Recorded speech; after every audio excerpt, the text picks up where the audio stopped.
I didn't lose my house. Someone took it.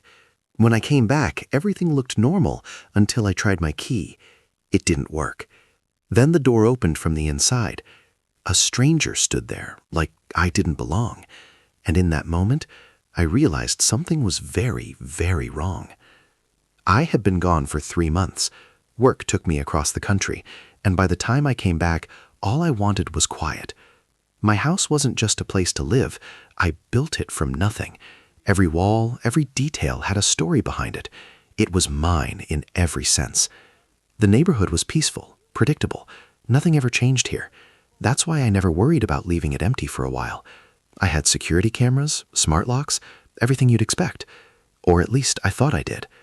As I drove up that evening, something felt slightly off, but I couldn't explain it. The lights inside were on. I was sure I turned everything off before leaving. Maybe I forgot. It happens. Still, a strange feeling crept in, like I was walking into something I didn't understand yet. I told myself I was overthinking. But deep down, I knew one thing. This wasn't going to be a normal night. I stepped out of the car slowly, scanning the house like I was seeing it for the first time. The porch light flickered slightly. That never used to happen. My footsteps felt louder than usual as I walked up. Then I noticed the first real problem. There was a car in the driveway. Not mine. I froze for a second, trying to process it. Maybe a neighbor? Maybe someone made a mistake? I looked around. The street was quiet. Too quiet. When I reached the door, I hesitated before inserting my key. My hand felt heavier than usual, like something was trying to stop me. I pushed the key in and turned it. Nothing. I tried again, harder this time. Still nothing. That's when my heart started racing, because I knew this lock, and it had never failed before. Before I could react, I heard movement inside. Footsteps. Slow. Deliberate. Then the door unlocked from the inside. It opened just a few inches at first, like whoever was there was being careful. And then I saw them. A complete stranger, standing in my house.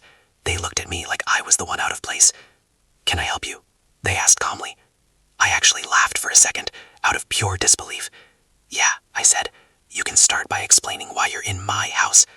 They didn't flinch, didn't panic. If anything, they looked confident. "I think you're mistaken," they said.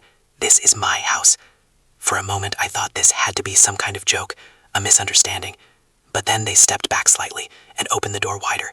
And I saw my furniture, my walls, my life, exactly as I left it.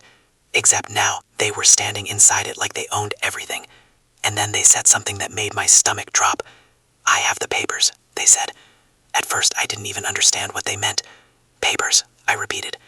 They nodded, completely calm. "Ownership documents. This property was legally transferred." That's when everything started to feel unreal. "No," I said immediately. "That's not possible." But they were already pulling out their phone, scrolling through something, then turning the screen toward me. Documents. Official-looking ones. My address. Their name. I felt like the ground shifted under me. "This is fake," I said, but my voice didn't sound as confident as I wanted it to. "Then call the police," they replied, almost casually. So I did, and when the police arrived, things got worse. Way worse. The officers listened to both sides, but I could already tell something was off.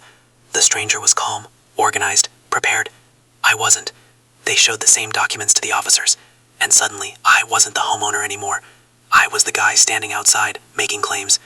"You need to settle this legally," one of the officers told me. Legally, this was my house. But in that moment, it didn't feel like it anymore. And for the first time since I arrived, I realized I might actually lose everything. I stepped back, trying to breathe, trying to think. Something wasn't right. This whole situation moved too fast, too clean. And then I remembered something. Before I left, I had set up a secondary backup system, not just cameras, but a hidden log tied to my phone. It tracked every access, every change made to the house systems. I pulled out my phone with shaking hands and opened the app.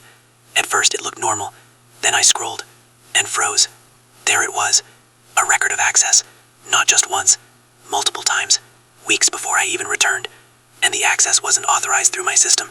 Someone had bypassed everything. That's when it hit me. This wasn't a misunderstanding. This was planned. I walked back toward the officers, my confidence returning step by step. "Check this," I said, showing them the logs. They looked at each other, then at the screen. "This system can't be altered externally," I explained. "Every access here is unauthorized." The stranger's expression changed for the first time. Just slightly, but I saw it. The crack. This proves someone forced entry, I continued, and stayed here without permission. The officers turned back to them. Do you want to explain this? For a moment, silence filled the air. Then came excuses. Weak ones, inconsistent ones. The confidence they had earlier started to fade, fast. Within minutes, the situation flipped completely. The same officers who doubted me were now questioning them. And just like that, the truth came out. The documents, fake. The claim, a lie. And the person standing in my house, they knew exactly what they were doing. By the end of the night, they were gone. Not by choice.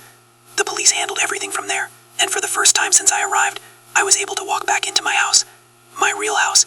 It felt the same, but also different. Like something had been broken and put back together again. I checked every room slowly, taking it all in. Nothing was missing, but the feeling of security I once had, that would take time. Still, one thing was clear. They tried to take something that wasn't theirs, and for a moment, they almost got away with it. But in the end, the truth doesn't stay hidden forever.